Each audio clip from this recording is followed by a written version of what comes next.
되셨나요? 그러면 이번에는 110회 110회 한번 보겠습니다. 실무부터 보겠습니다. 실무는 1번에 3번만 일단 먼저 할게요. 1번에 3번을 가보죠.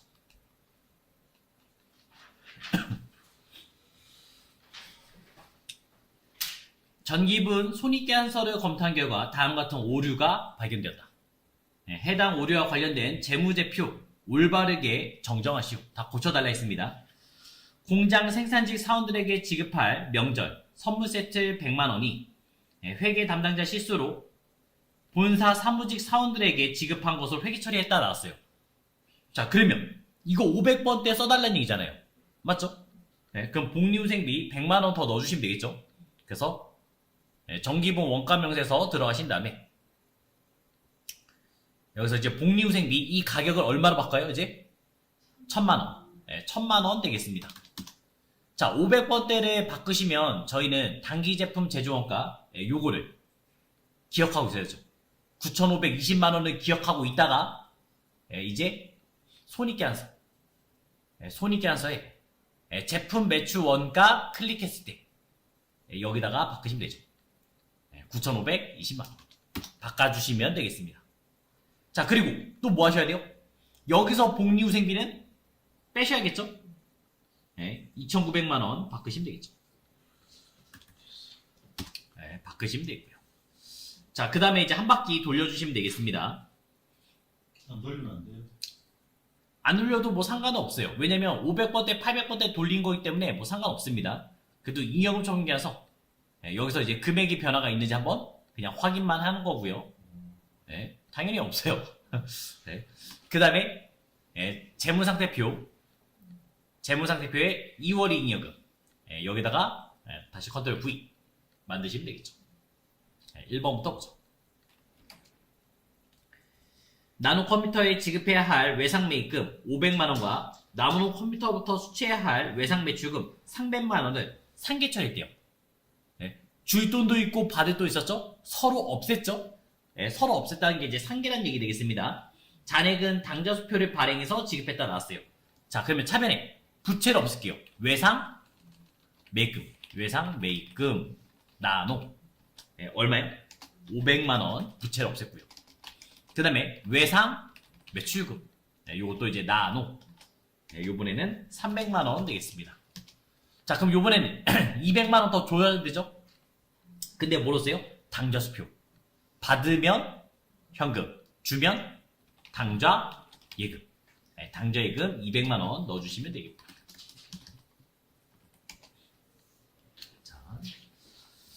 그 다음에 2번 투자 목적으로 보유 중인 단기매매 증권 한 주당 1,000원씩 현금 배당 보통예금 계좌 입금되었으며 주식 배당 20주 수령했다 나왔습니다. 자, 이번에는 현금 배당, 주식 배당 둘 다 나왔어요. 근데 함정이죠? 주식 배당은 회계 처리 있어요? 없죠? 없죠. 그런 것만 생각하시면 되겠죠. 자, 그러면 지금 주식수 지금 현금 배당이 있고 그 다음에 이제 주식 배당이 있으면 현금 배당은 배당금 수익이라는 계장 쓰시면 되겠고 그 다음에 주식 배당은 없죠. 회계 처리가 없습니다. 얘는 이제 수량과 단가 수량과 단가만 세로 계산 해주면 되는 거죠. 내가 주는 입장 아니잖아요. 내가 주식을 갖고 있어서 받는 거잖아요. 자, 그러면 차변 1,000원씩 저는 몇 주 갖고 있어요? 1000주 곱하기 1000원 그러니까 이제 100만원을 받았죠. 뭐로 받았어요? 보통 예금 받았고요. 그 다음에 대변은요? 배당금 수익 100만원 이렇게 넣어주시면 되겠죠. 2번 문제였습니다. 네. 자, 그 다음 자, 그거는 자 이제 보여드릴게요. 이제는 내가 이제 주식을 발행했어요. 주식 발행자입니다. 주식 발행자. 그럼 저희가 이제 주주총회 때 현금으로 주겠다, 주식으로 주겠다 이렇게 말하잖아요. 근데 실제 줬어요? 안 줬죠? 그래서 2월 2월 이익 잉여금이 되는 거고, 그 다음에 대변에는 부채인 미지급 배당금 이렇게 되겠죠. 주식 주겠다 할 때는 2월 이익 잉여금, 그 다음에 미교부 주식 배당금 이렇게 가주시면 되겠습니다. 요거는 이제 회사인지 아니면 주주인지 그거를 구별하시면 되는 거죠. 지금은 내가 가지고 있는 거예요. 이런 것만 조심하시면 돼요. 다 틀리고 시간 쓰고. 그래서 자, 그 다음에 세 번째 문제 또 보겠습니다. 제품을 판매하고 영춘으로부터 받으러 500만원 만기 전에 주거래은행 토스뱅킹에 할인했대요. 자, 그러면 저희가 이제 받으러 및 대변에 오는 세 가지, 요거부터 가보죠. 받으러 대변에 오는 경우, 그렇죠? 첫 번째는 배서양, 두 번째는 추심. 그럼 추심하면 어떤 계정이요? 수수료 비용 나오시면 되고요. 그 다음에 세 번째는 할인. 이때는 매출 채권 처분 손실이라는 계정 쓰시면 되겠죠. 자, 지금은 할인했잖아요. 할인했습니다. 그래서 할인료 55,000원을 빼고 나머지 받았습니다. 자, 그래서 대변에 받으러 이건 영춘 500만원을 날렸고요. 차변에 매출 채권 처분 손실 55,000원 떼고 받았죠. 그리고 나머지 이제 뭐로 받았어요? 보통 예금. 보통 예금으로 받았습니다. 그게 494만 5천원. 여기 이제 3번 문제 되겠어요. 매출 채권 처분 손실에는 네. 거래처 안 써도 돼요? 네, 안 써도 됩니다. 이거는 수익 비용 계정에는 보통 아세요. 채권 채무 계정, 누구한테 받아야 되냐, 줘야 되냐, 이런 계정은 다 씁니다. 그런 수익 비용 계정은 500번대, 800번대 이런 거 구별을 잘 하시면 돼요. 자, 그 다음에 이제 4번. 영업부에서 대한상공회에서 회비. 자, 이거 많이 튀었을 거예요. 지금 50만원 보통 예금 계좌에서 지급했죠? 그 다음에 납부 영수 수취했습니다. 이거 계정 차변에 뭐로 잡았어요? 수수료비. 아니죠? 이거 뭐요? 세금과 공가. 세금과 공가로 잡아달라 했습니다. 이거 판관비로 잡으시면 돼요. 50만원. 그 다음에 대변에는 보통 예금 50만원 잡으시면 되겠습니다. 기업이 부담하는 국세, 그 다음에 지방세와 국가 또는 지방자치단체가 부과하는 공과금, 벌금, 과태료, 과징금 등을 말한다. 여기까지는 당연히 세금이니까 세금과가 유출합니다. 그 다음에 또한 조합 또는 법정단체의 공과금, 이 얘기예요. 그래서 상공회의소비, 그 다음에 조합회비 이런 것도 다 세금과 공과 써주시면 되겠습니다. 그 다음 5번 12월 12일 자금 조달을 위해서 발행했던 사채가 있었고요. 액면 금액은 1,000만원, 그 다음에 장부가 1,000만원 액면 발행했네요. 그거를 조기 상환했대요. 미리 갚았습니다. 자, 이 문제도 좀 틀릴 수도 있네요. 자, 우리 사채 발행 시 회계 처리 어떻게 해요? 일단 사채는 부채잖아요. 사채 쓰면 되겠고, 그 다음에 사채를 발행하면서 개인들한테 돈을 빌리는 거죠. 그래서 보통 예금, 보통 예금에서 이제 빌리시면 되겠습니다. 자, 그러면서 이제 손해가 생길 수도 있고 이익도 생길 수 있죠. 손해가 생기면 사채 할인 발행 차금이라고 쓰시면 되고요. 손해일 때. 그 다음에 이익일 때는 사채, 그렇죠. 사채 할증 발행 자금, 이렇게 넣으시면 되겠습니다. 이게 이제 기본적으로 회계 1급에서 나오는 문제예요. 그리고 이제 세무 쪽으로 넘어가면 이자, 이자를 나올 수 있으니까 이자까지 한번 하고 갈게요. 그래서 이자 비용, 이자 비용을 주겠죠. 그럼 이자 비용의 공식은 어떻게 돼요?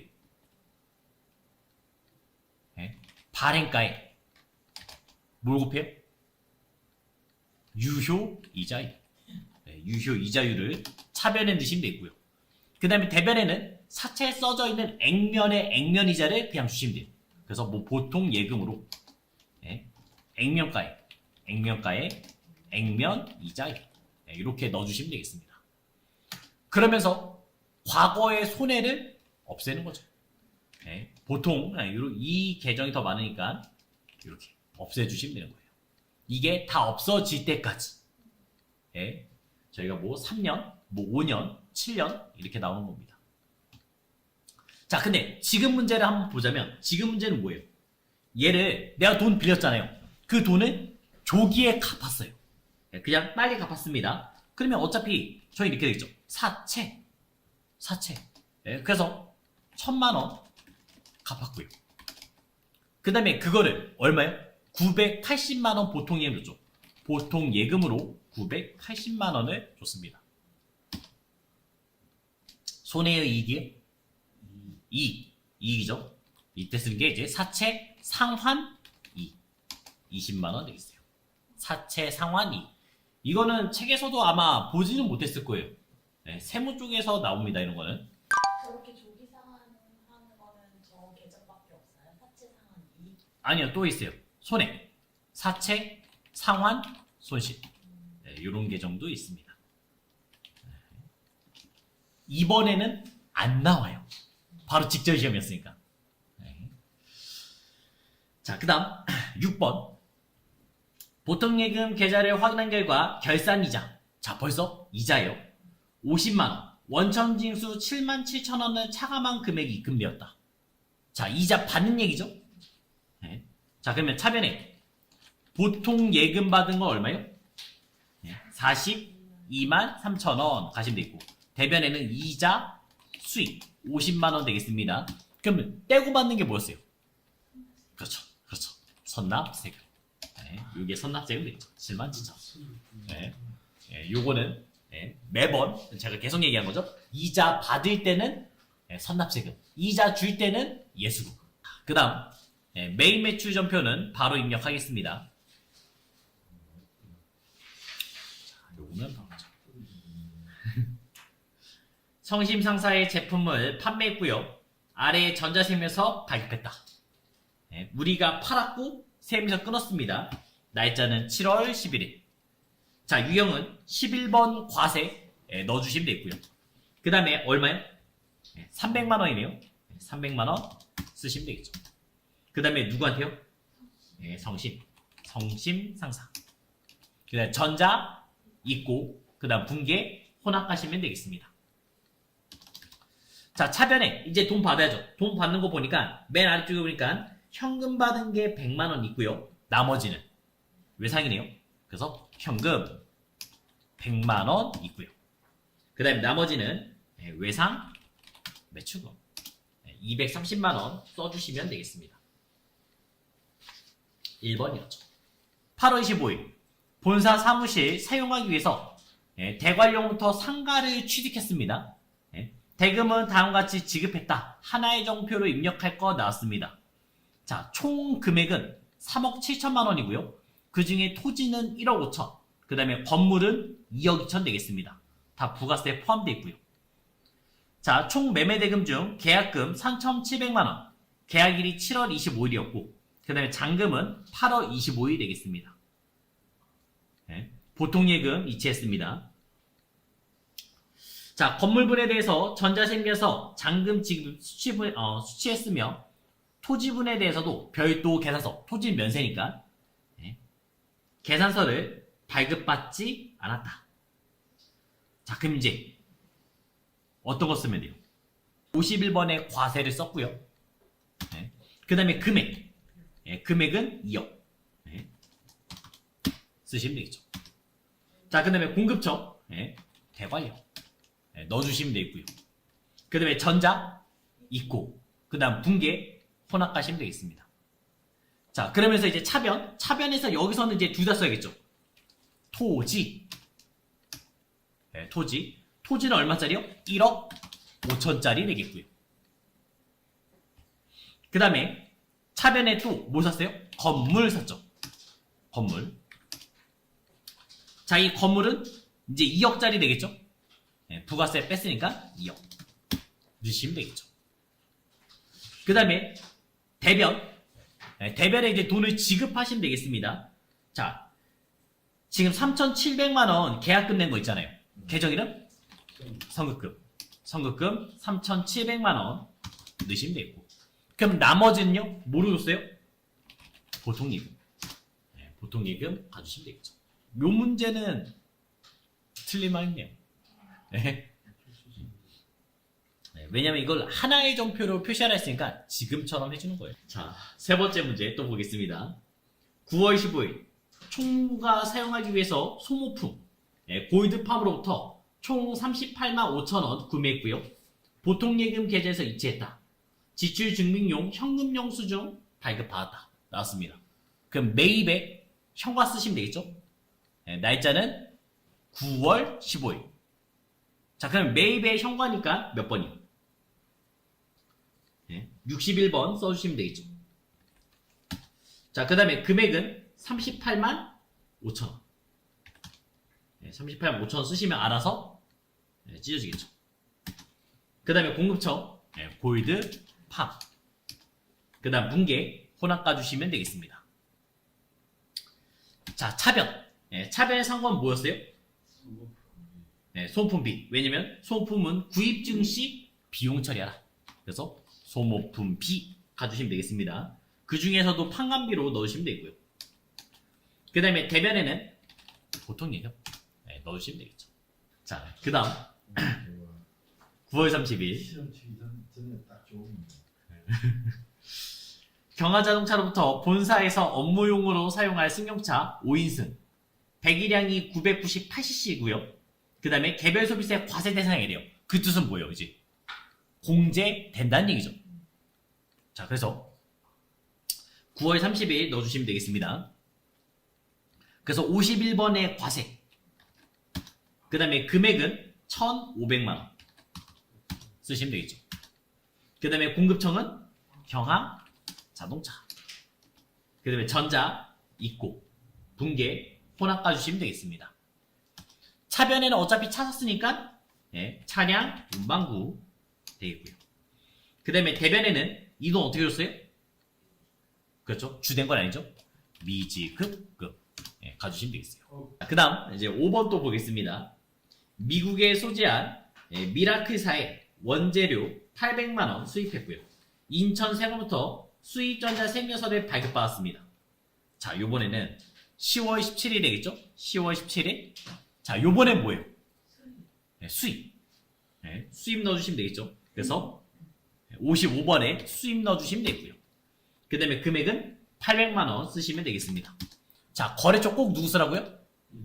그렇죠. 세관장. 그래서 인천 세관 쓰시면 되겠어요. 그럼 전자, 입고, 그 다음 분계, 혼합 가시면 돼요. 이런 문제요. 아까도 금액 썼는데 안 맞췄잖아요. 지금도 이제 80만원에 대해서만 나오죠. 그 다음 6번 10월 20일 개인 소비자에게 제품을 판매했고 현금 99,000원 받았습니다. 단 판매와 관련해서 어떠한 증빙도 발급하지 않았다. 자, 우리가 팔았는데 증빙이 없어요. 그럼 뭐예요? 건별. 무증빙의 건별 가시면 되겠죠. 그래서 10월 20일. 자, 요번에는 14번에 건별 가시면 되겠습니다. 그 다음에 금액은요? 99,000원. 부가세 포함된 금액 99,000원 쓰시면 알아서 찢어지고요. 그 다음에 공급처 없고. 그 다음 분계 혼합 가시면 되겠습니다. 자, 제품 매출했죠? 그 다음에 차변에 이제 돈 받아야죠. 현금. 현금 받았습니다. 이제 수정하는 문제 보겠습니다. 운영자금 조달을 위해 개인으로부터 차입한 부채, 이자 비용 36만 2,500원 보통예금 계좌에서 이체했고 회기 처리했으나 이자 비용 50만 원이래요. 자, 이번에 이자 받는 얘기요? 주는 얘기요? 주는 얘기잖아요. 그러면 13만 7,500원은 뭐겠어요? 예수금이 되겠죠. 이렇게 판단하시면 되겠습니다. 자, 그래서 일반 전표 8월 31일 이자 비용은 50만 원이 되는 거고요. 그 다음에 대변에는 예수금 넣으시면 되겠죠. 이자 받을 땐지 줄 땐지. 예, 이렇게 이번에 둘 다 나왔네요. 둘다 둘다 자, 그 다음 두 번째 문제. 제품 생산 공장 출입문, 잠금 장치를 수리하고 영포상에 지급한 77만 원 썼습니다. 자본적 지출로 회계 처리했으나 수익적 지출로 처리한 것이 옳은 판명이 됐다. 자, 그러면 바꾸시면 되겠죠? 네, 그렇죠. 비용 처리만 하시면 되겠습니다. 11월 30일. 11월 30일. 자. 그래서 저희는 이제 건물이라고 자본적 지출 썼는데 이거를 이제 수선피. 몇 번대요? 500번대. 가주시면 되겠죠. 그 다음 이제 결산 문제. 세 문제 보겠습니다. 자, 결산 문제는 보자마자 이제 자동과 수동 나누시면 되겠죠? 1번 수동, 2번 수동, 3번 자, 요거는 자동 넣으시면 되겠죠. 자, 그러면 1번부터 가보죠. 자, 2월 11일 소모품 300만원 구입했고 자산 처리했네요. 자, 그럼 저희 12월 30일 기준으로 앞이 중이에요? 뒤가 중이에요? 앞. 자산, 부채는 앞. 그 다음에 수익, 비용은 뒤. 이렇게 생각하시면 되겠죠. 12월 30일 현재 창고에 남아있는 50만원으로 조사됐대요. 자, 그러면 결론은 이거겠죠. 50만원. 50만원 있으니까. 그러면 쓴 거는 250만원 되겠죠. 250만원 되겠습니다. 자, 그럼 이제 결론만 먼저 써볼게요. 대변에 소모품 250만원 없애야 될 거 아니에요. 그 다음에 차변에는 이제 소모품 B로 가시면 되겠죠. 근데 소모품 B를 어떻게 해요? 영업부 25%, 생산부 75% 나누시면 되겠습니다. 자, 그래서 소모품 B 제조에는 75%니까 250만원에 180만 없죠? 187만 5천원. 이렇게 나누시면 되겠고요. 그 다음에 소모품 B 판관비 쪽은 62만 5천원, 62만 5천원 나누시면 되겠죠. 그렇죠. 그래도 요거는 좀 이제 잘 되는 것 같아요. 사실 예전에는 어려웠던 문제인데 이제는 잘 푸시는 것 같습니다. 자, 현금과 부족 나왔어요. 현금과 부족은 어떻게 하라고요? 제일 편한 방법이 뭐예요? 조예요. 현금과 부족은 임시 계정이잖아요. 무조건 지어야 됩니다. 그래서 계정별 원장에서 1월 1일부터 뭐 현금 과부족을 조회하시면 되겠죠. 자, 그럼 차변에 있잖아요. 차변에 있는 건 무조건 지어야 되죠? 대변에 쓰시면 되겠습니다. 없애야 되니까. 23만 5천원을 현금 과부족 넣어주시면 되겠죠. 그래서 대변에 현금 과부족 23만 5천원 이렇게 쓰고 시작하시면 되겠죠. 자, 근데 원인 찾았습니다. 15만원은 영업부 업무용 자동차 유류대금 차에다가 기름 넣었대요. 계정 이름 뭐예요? 그렇죠. 차량 유지비. 우리가 차에 기름 넣는 거 주차요금 모든 게 다 차량 유지비. 차량 유지비로 넣어주시면 되겠죠. 그래서 판관비로 15만원 되겠고요. 그럼 나머지 8만 5천원 비네요. 그 8만 5천원은 모르겠어요. 손해죠? 그렇죠. 잡손실. 8만 5천원 가시면 됩니다. 자, 그 다음 문제. 장부는 지금 10,000개. 그 다음에 실제는 지금 9,500개입니다. 그럼 몇 개 부족해요? 500개가 부족해요. 500개가 부족하고요.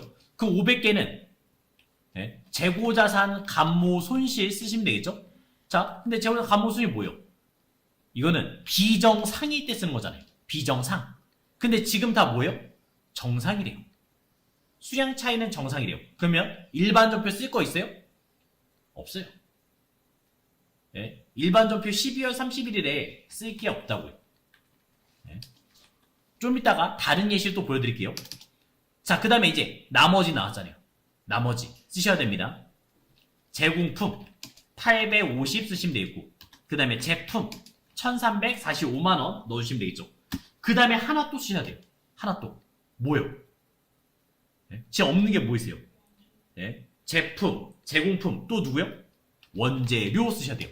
원재료는 실제 가격 950만원을 쓰시면 되는 거예요.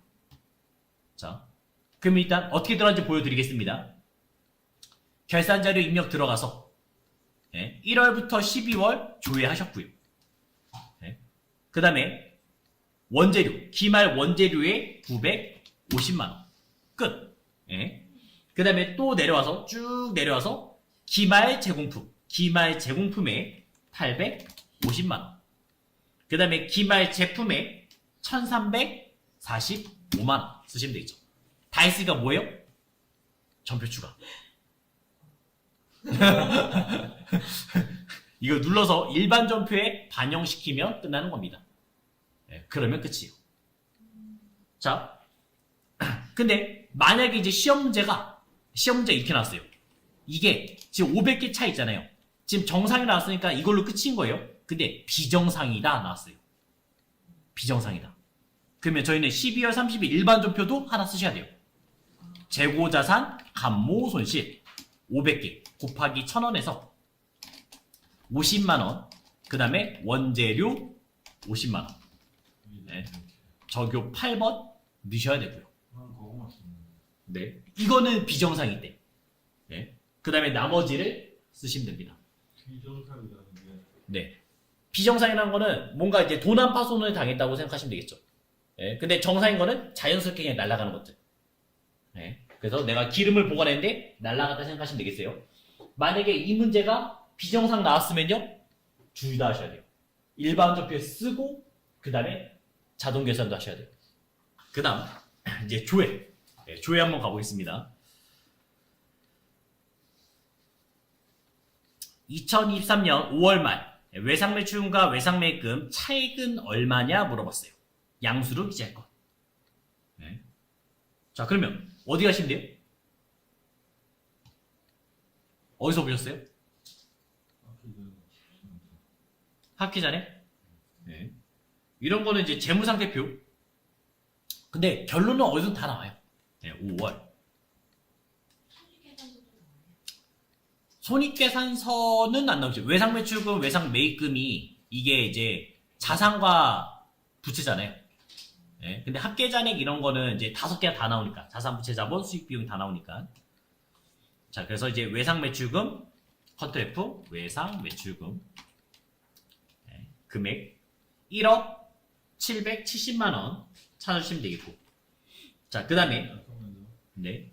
외상 1억 770만원. 외상 매입금. 외상 매입금은 6,723만 5천원 되겠습니다. 네. 그래서 얼마냐면 4,046만 5천원. 나오시면 되겠죠. 두 번째 문제. 1기 부가치세 확정 신고 기간 4월에서 6월 영세유 적용 대상 매출은 모두 얼마냐 물어봤습니다. 자, 어디 하시면 돼요? 부가가치세 신고서. 그래서 4월에서 6월 가시면 되겠고요. 그 다음 물어본 게 영세율이죠? 이 영세, 이 두 가지를 더하시면 되겠죠. 5번, 6번을 더하시면 금액이 나왔죠. 4,845만원 찾아주시면 되고요. 마지막 문제. 6월에 발생한 판매비, 관리비, 발생액이 가장 적은 계정 과목 금액은 얼마냐? 자, 6월 하나 물어봤죠? 그럼 어떻게 하면 편해요? 월계표. 그렇죠, 월계표. 월계표에서 판관비 들어가시면 됩니다. 월로 6월 조회하신 다음에 쭉 내리시면 되죠. 그 판관비에서 이 합계 금액이 제일 작은 거 사시면 되잖아요. 지금 6만원짜리, 만원짜리네요. 도서인쇄비. 만원짜리 있습니다. 1번부터 보죠. 자, 1번 재무상태표에 관한 설명 옳은 것은 물어봤습니다. 자, 일단 저희 이거부터 생각할까요? 재무제표 하면 5개 있죠. 재무상태표. 그 다음에 손익 계산서, 그 다음에 자본 변동표, 그 다음에 현금 흐름표, 그다음 다섯 번째는 주석 되겠습니다. 여기서 유일하게 얘만 일정 시점이에요. 딱 점을 찍어 놓는 거예요. 그리고 이제 자산, 부채, 자본에 관한 얘기가 돼 있고, 그 다음에 그 나머지들은 이제 일정 기간, 일정 기간 이렇게 되겠습니다. 그러면서 얘도 이제 뭘 표시한지는 알아야죠. 얘는 경영 성과. 그래서 결국은 수익, 비용 이런 단어가 나요. 자, 그래서 일정 시점 현재 기업이 보유하고 있고 자산, 부채, 자본 얘는 1번이네요. 네, 1번 돼 있고요. 그 다음에 일정 기간 동안 기업의 수익과 비용, 손익계산서, 그 다음에 현금의 유입과 유출, 현금 흐름표, 그 다음에 자본의 변동. 그래서 얘는 자본 변동표. 그래서 1번에 1번 돼 있습니다. 자, 그 다음 2번. 저희 2번은 비유동 부채. 비유동 부채 딱 세 가지만 기억하시면 되잖아요. 뭐요? 장기 차입금. 두 번째는 퇴직급여 충당 부채. 그 다음 세 번째는요? 사채. 이렇게만 나누시면 되겠죠. 자, 근데 여기서 없네요. 여기서 없네요. 우리가 알고 있는 거 없네요. 하나 더 있어요. 임대 보증금. 왜냐면 우리가 이제 뭐 전세 같은 거 생각해요. 그런 건 2년 생각하시면 되죠. 임대 보증금 되겠습니다. 만약에 헷갈려서 못 찾겠다. 그럼 어디 가요? 그렇죠. 이런 거는 그냥 계정과목 여기가 제일 편해요. 여기 들어와서 여기서 컨트래프 임대 보증금 쓰는 순간 벌써 나왔어요. 비유동 부채. 그래서 이 실물을 이용하면 한 2개 정도는 건져간다 했어요. 이런 식으로 이제 활용해 주시면 좋습니다. 자, 그 다음 세 번째 문제 보겠습니다.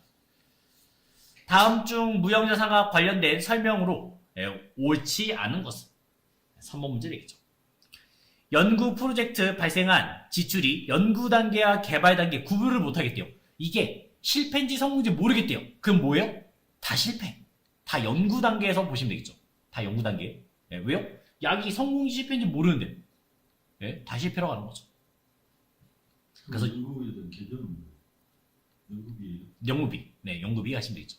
그 연구 단계니까. 자, 그 다음에 2번. 이거 어제도 나왔던 거죠. 내부적 창출 인정된다고요? 안 된다고요. 내부적 창출 인정되는 건 뭐밖에 없어요? 개발비. 이거밖에 없습니다. 그래서 내부적 창출 이 단어로만 끝내시면 돼요. 왜냐면 창출된 브랜드예요. 제가 지금 브랜드 만들 거예요. 별표에서 브랜드 만들었어요. 그리고 100억이래요. 누가 사가요?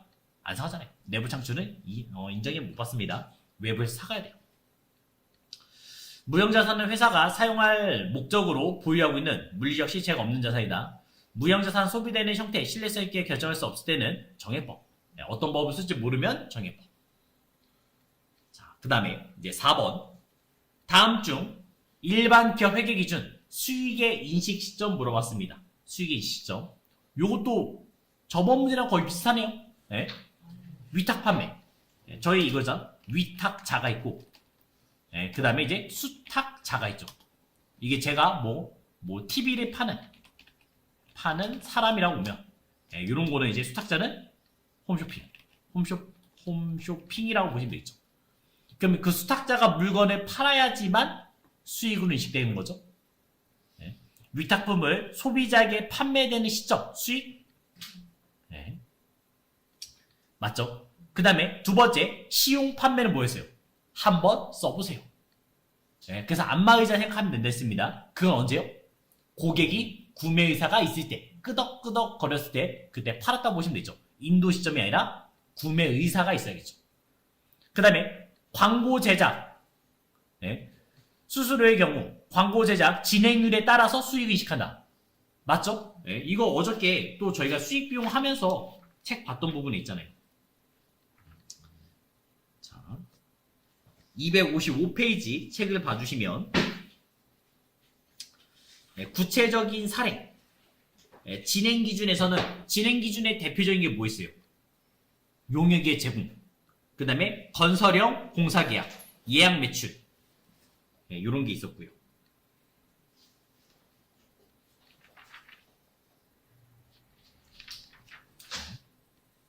그 다음에 광고에 따른 제작, 요것도 이제 용역이잖아요. 진행 기준으로 가주시면 되겠습니다.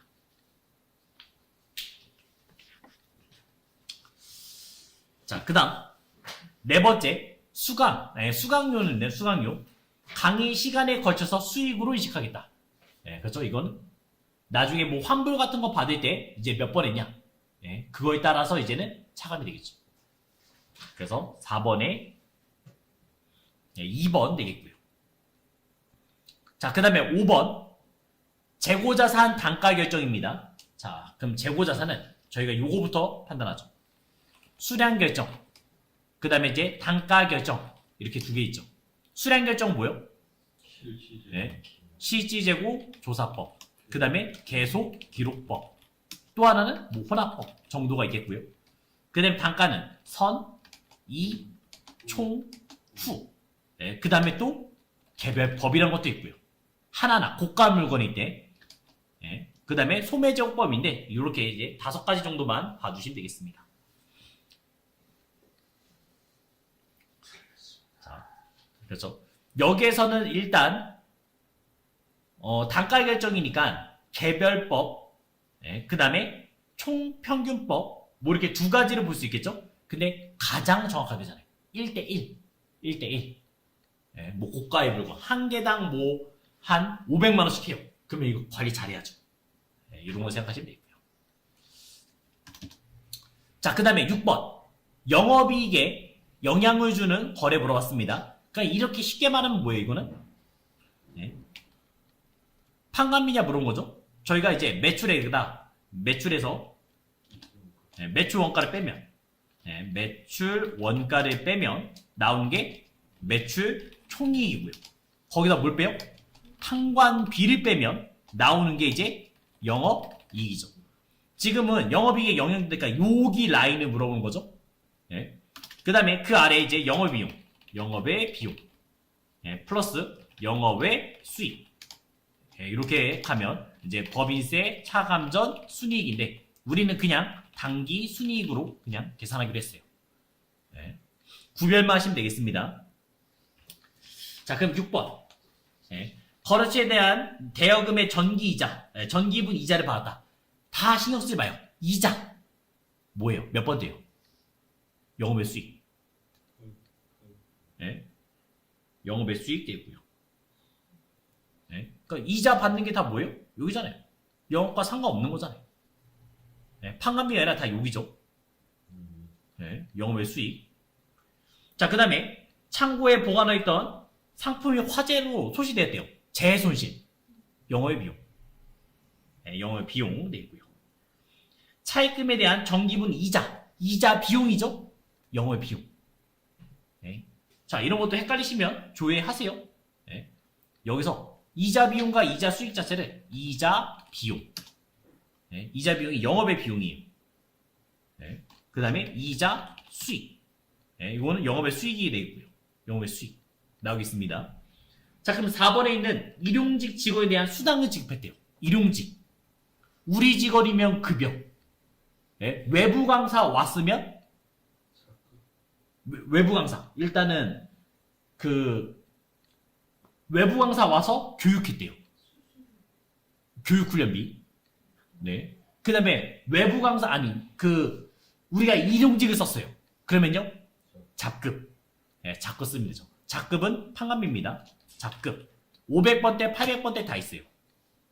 500번대 잡급. 공장에 너무 일손이 딸려요. 그래서 아웃소싱해서 사람을 데려서 쓸 수 있고요. 그 다음에 판관비에 잡급. 800번대도 잡급이 있습니다. 여기에서는 이제 판관비니까 4번이 되겠죠. 6번에 4번. 자, 그 다음 7번. 다음은 거래 적절하게 회계 처리했을 경우 당기순이익 증가하면 얼마냐? 상당히 좋아요. 자, 일단 단기매매증권부터 오죠. 단기매매증권. 우선 장부가 지금 500만원 있었고요. 그 다음에 결산 때 얼마예요? 결산 때 450만원 됐잖아요. 그럼 저희는 50만원 손해봤죠? 단기매매증권 평가 손실. 50만 원 있었습니다. 50만 원. 자, 그다음에 이거 매도 가능 증권이었네요. 잠깐만요. 이거 얘가 매도 가능 증권이었어요. 매도 가능 증권. 그러면 매도 가능 증권 평가 손실 50만 원 있었는데 얘는 단기 순이익에 영향이 없잖아요. 왜요? 기타 포괄 손익 누계잖아요. 자본이잖아요. 자본. 네, 그래서 단기 순이익에 영향이 없고요. 그 다음에 단기 매매 증권은 단기 매매 증권은 장부에는 지금 300만 원 써 있었고 그게 얼마 됐냐면 지금 330만 원 됐습니다. 330만 원 됐어요. 그럼 30만 원 올라갔죠? 그러면 단기 매매 증권 평가 2. 요거는 이제 손익 계산서로 들어있죠. 맞네요, 얘는. 요거는 맞네요. 자, 그 다음에 투자부동산. 투자부동산 내가 900만 원에 산 거를 880만 원에 팔았습니다. 그럼 20만 원. 손해가 생겼죠? 20만 원 손해가 생겼습니다. 자, 그러면 얘 계정이는 뭐예요? 유형자산? 유형자산을 쓰고 있는 거예요. 투자자산. 투자자산, 평가 손실. 뭐 이런 식으로 가시면 되겠죠. 자, 그러면 7번에 얼마 됐어요? 30만 원 벌었고 20만 원 손해니까 결론적으로 10만 원. 그러니까 투자부동산에 그냥 부동산이면 빠지는 거죠. 그렇죠. 빠져야죠. 이거 900번대요. 이거 900번대요. 그 다음에 유형자산 들어가도 유형자산 평가 손실 유형자산 처분 이익과 유형 처분 손실 있죠? 그것도 900번대입니다. 자, 헷갈리시면 여기 여기 오시면 돼요. 투자 자산 조회.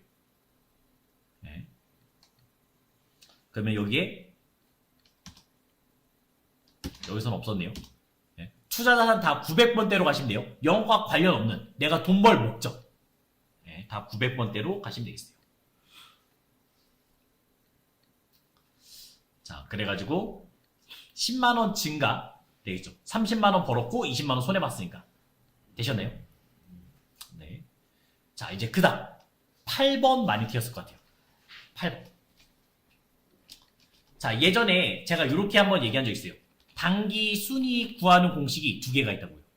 첫째, 총 수익에서 총 비용을 빼면 단기 순이익이 나오겠고요. 맞죠? 이게 우리 원래 공식, 그게 나온 겁니다. 그 다음에 두 번째는 재무상태표를 보고 다녔어요. 재무상태표는 점으로 찍혔잖아요. 일정 시점이니까. 그래서 기초자본에서 기말자본, 그 두 가지를 볼 수 있어요. 기말자본에서 기초자본을 빼면 단기 순이익 나오겠죠. 기말자본에서 기초자본을 빼면 단기 순이익이 나오겠습니다.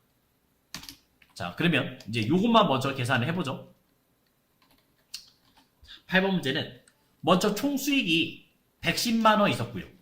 그 다음에 총 비용이 90만 원 있었습니다. 그럼 단기 순이익 얼마요? 20만 원 되는 거죠. 요 20만 원까지는 괜찮아요? 여기까지는 보시면 되겠고요. 자, 그 다음에 기초. 기초에 T를 그려야겠죠, 이제.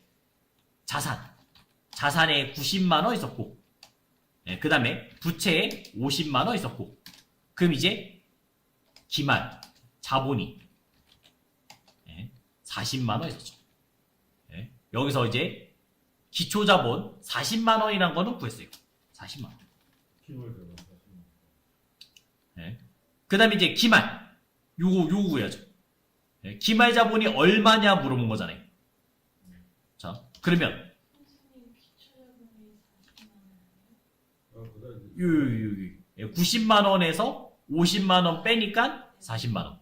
기초자본 구했고요. 그 다음에 기말 자본이 얼마인지 몰라요. 근데 40만 원을 빼면 얼마나 돼요? 단기순이익 20만 원이 나겠죠. 그러면 X는 20만 원. 60만 원. 네, 그렇죠.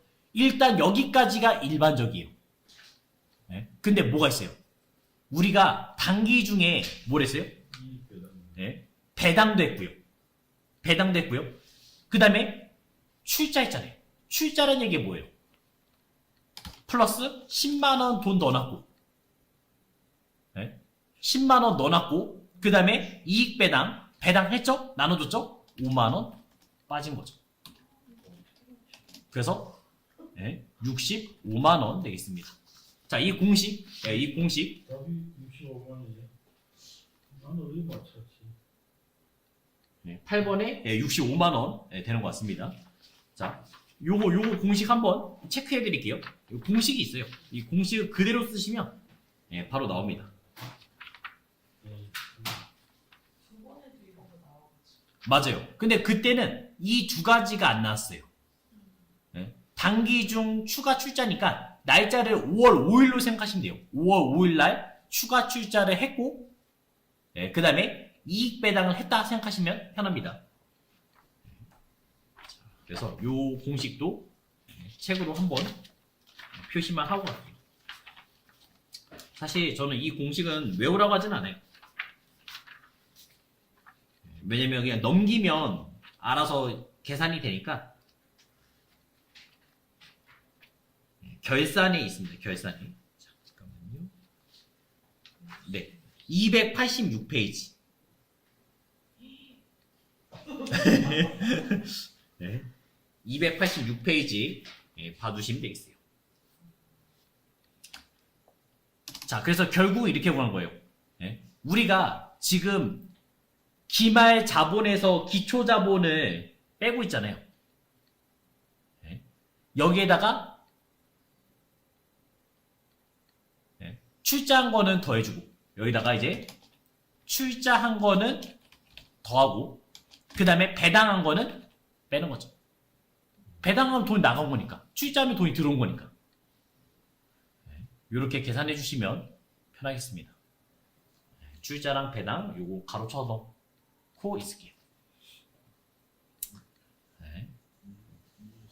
네, 이해됐나요? 네.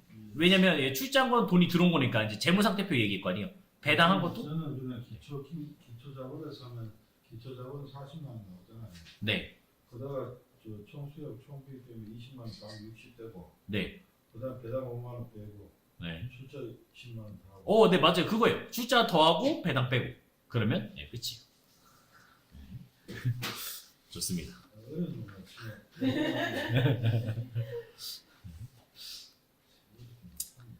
자, 그 다음 이제 9번.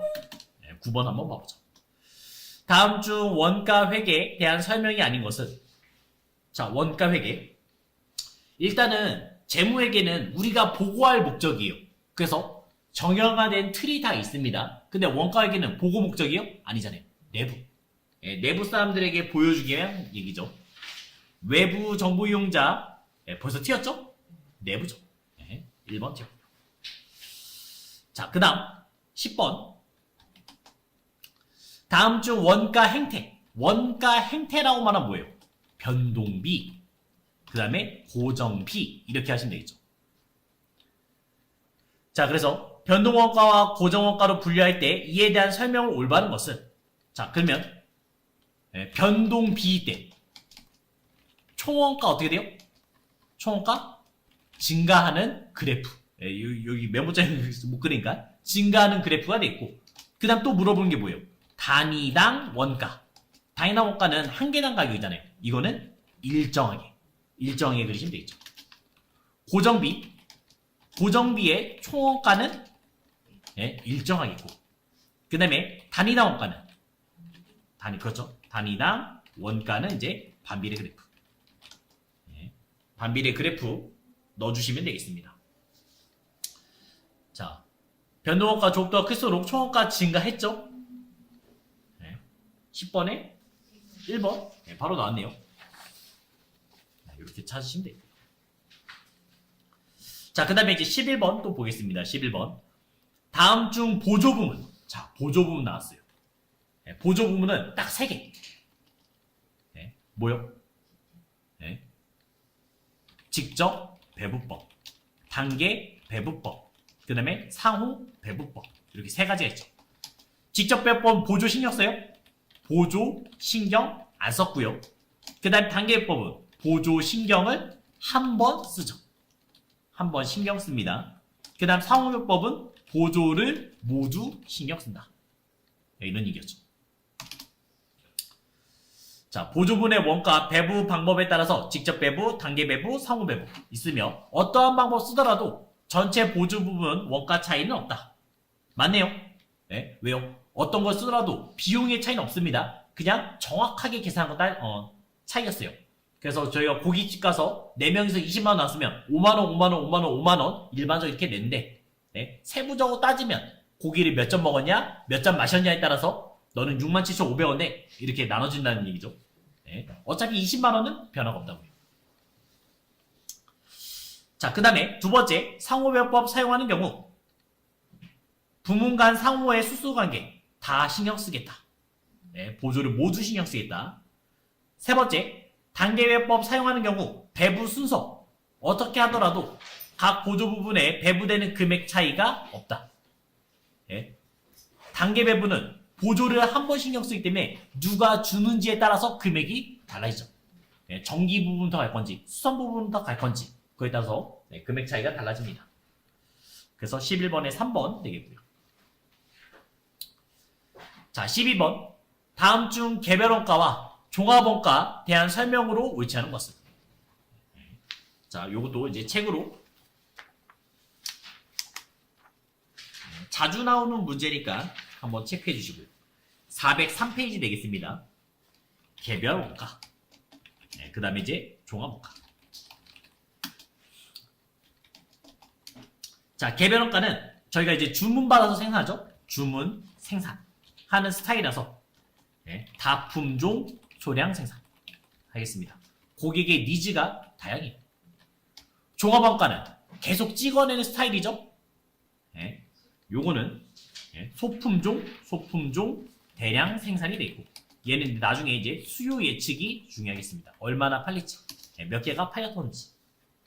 그래서 개별원가 내용 보면 얘는 조선업, 건설업 이런 게 나오겠고 종합원가에는 뭐 전자제품, 그 다음에 정유업, 그 다음에 제지업 이런 게 나오겠죠.